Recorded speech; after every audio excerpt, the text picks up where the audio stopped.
He knows too much. To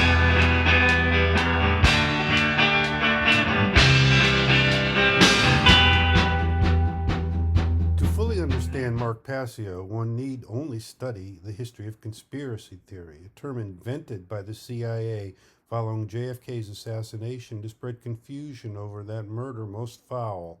The spin experts at Langley were working on a great media Wurlitzer and realized the value of flooding America with Elvis is alive, we never landed on the moon, and the aliens have landed. These stories were manufactured to divert attention away from Kennedy's murder, and most of the seeding involved the popular supermarket tabloids. Two of the most influential members of Intel's Tinfoil Hat Patrol were Kerry Thornley and Art Bell. Thornley wrote an outlandish fake narrative concerning the Illuminati that unfortunately got swallowed whole by Robert Anton Wilson, while Bell became the first promoter of the chemtrails, in which globalists are allegedly fomenting death and disease by releasing toxins from airplanes at great heights. Suddenly, that white cloud vapor created by jet engines, which is made entirely of water, became a source of great consternation to a gullible minority. The story got a lot of traction when a former FBI official from LA confirmed chemtrails were a plot to kill off a large percentage of our population. Why would anyone spread toxins at great heights when the wind carries them hundreds of miles away and they could instead be cheaply inserted into vaccines? The chemtrail conspiracy never made sense and never had a shred of evidence. Meanwhile, a monkey virus called SV40 had been accidentally inserted into the polio vaccine, something that could have played a role in the later emergence of a cancer-causing monkey virus called AIDS. Tragically, that did not need to happen at all because monkey kidneys were never required to grow vaccines. That can be done cheaper and easier with agar. So why kill all those monkeys?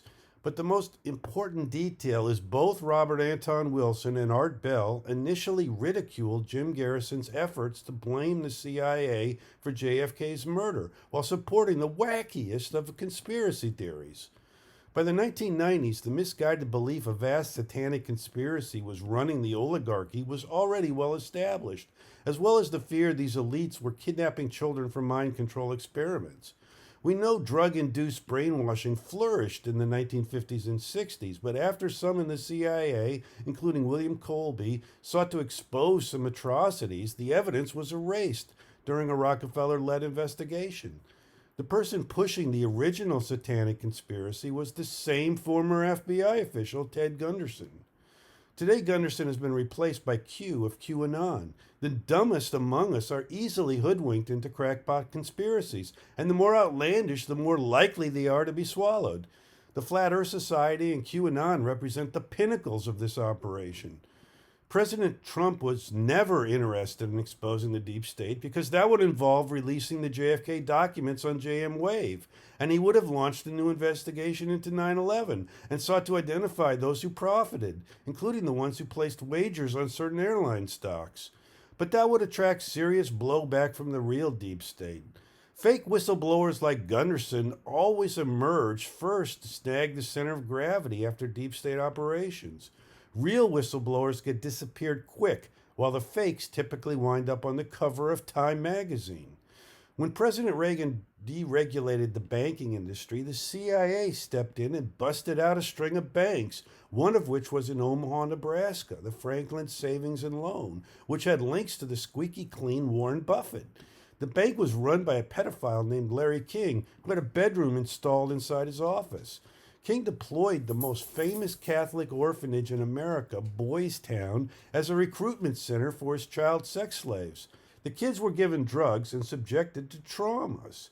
Toddlers later claimed to have witnessed the murder of older kids deemed no longer useful. The children knew they could easily be killed too, and that fear kept a lid on the story for years. But eventually some of them began talking, and a state representative launched an investigation. The Franklin Savings and Loan conspiracy stretched into the upper ranks of the Republican Party, which is why it was completely discredited after a sham grand jury ruled the children had fabricated all the horrific tales of abuse. The victims became victims once again as they were charged with perjury and forced to recant or go to jail. In many respects, Franklin was a mirror of the operation run by Jeffrey Epstein. Children were sexualized and then turned over to prominent people so the abuse could be secretly videotaped. I spent a lifetime investigating these operations, and unfortunately got hoodwinked into a few rabbit holes myself along the way. Eventually, I concluded war is the driving force behind all this, as well as our greatest economic engine, which is why wars are so carefully engineered. The winner is always the one with the most resources. Fomenting war is a matter of state security.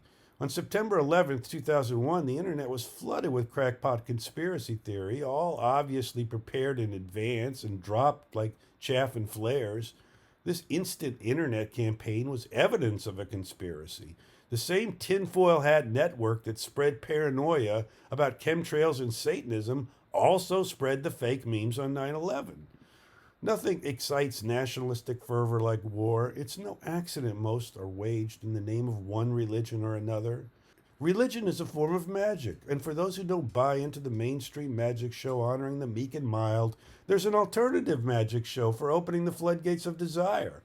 The primary psychological control mechanism over the masses has always been religion. And since many of our schools and universities are run by religious institutions, the system has had a corrupting influence on education, which is why the belief a man called Jesus really walked the earth flourishes in some universities as fact.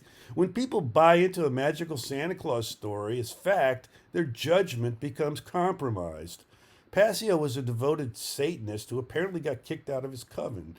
His current worldview was lifted from David Icke. According to Icke, the central banks are run by shape-shifting aliens from another dimension.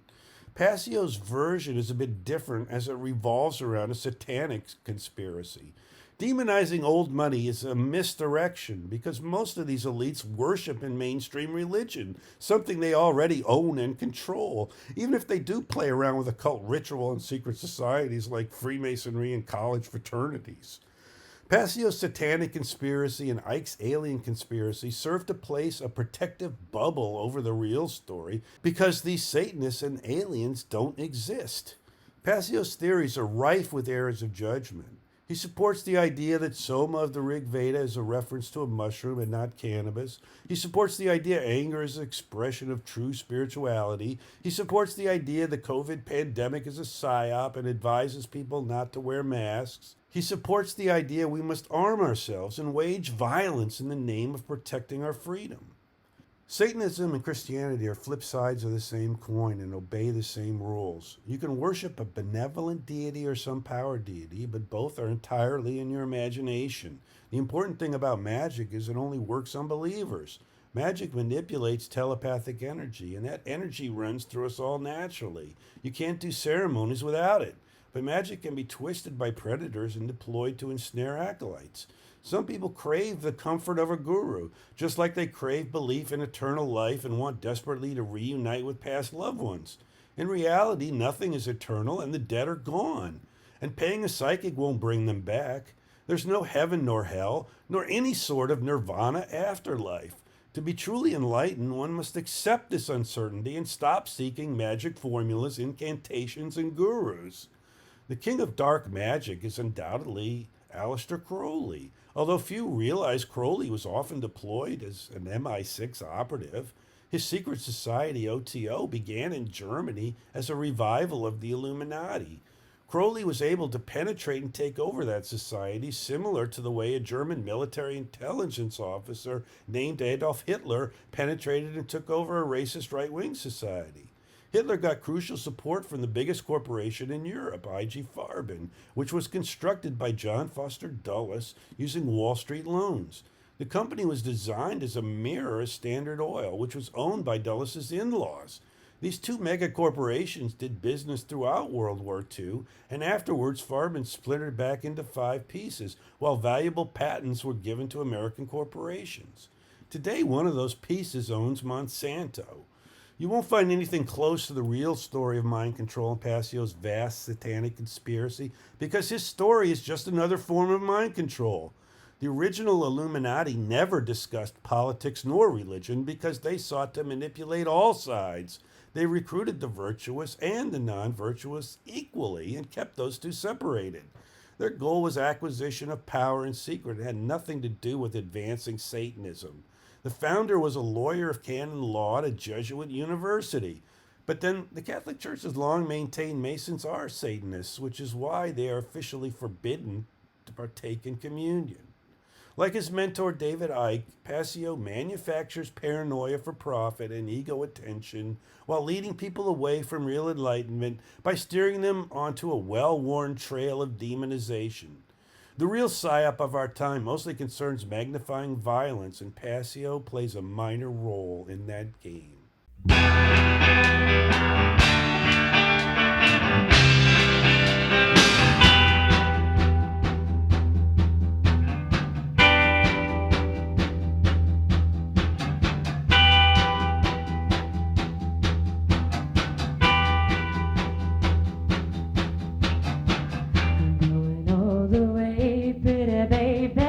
Before my time is through, I'm going all the way, pretty baby, to see what I can do.